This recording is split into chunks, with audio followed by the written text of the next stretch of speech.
My father came to Jamaica from the UK in 1953, and he never left.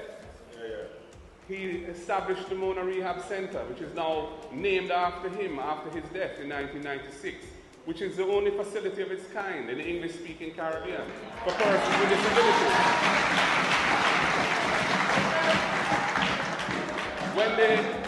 When the polio epidemic of the 1950s occurred, he was here as Jamaica's first orthopedic surgeon, and he had seen polio in Egypt, where he had worked during the war as a doctor.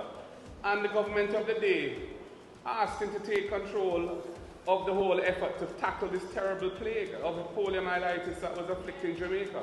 And he did, and that's how the Polio Centre got established. When there was the second worst ever train crash in the history of the world at that time, at Kendal, the Kendal train crash, he was the one who went there and sorted out the emergency response to all these people who had been badly injured. Many died.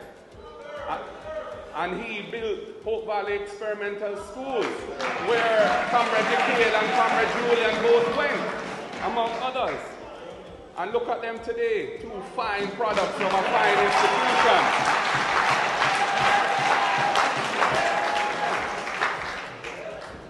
He was involved in the establishment of the Fish Clinic up in Papine. He was involved in the establishment of the Hope, it's now at the Hope Institute, which is the pain center for persons with terminal illness.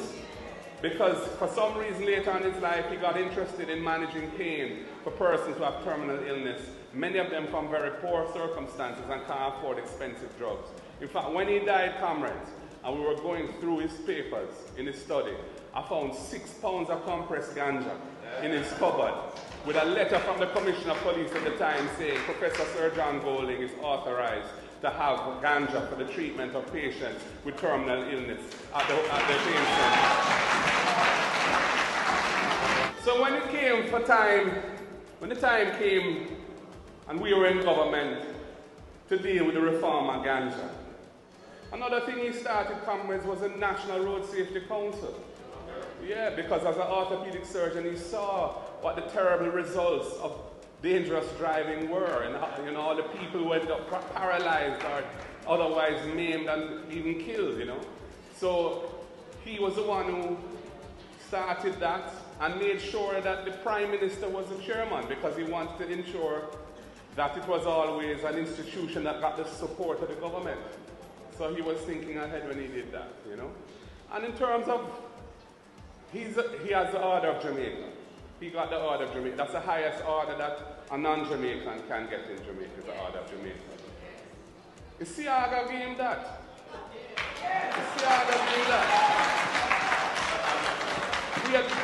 He had got the CD before, the Commander of the Order of Distinction, which was slightly below. Is Michael man to give him that? Yeah. And when he passed on, his PJ Patterson said, rename the institution, the Rehab Centre, the Sir John Golding Rehab Centre.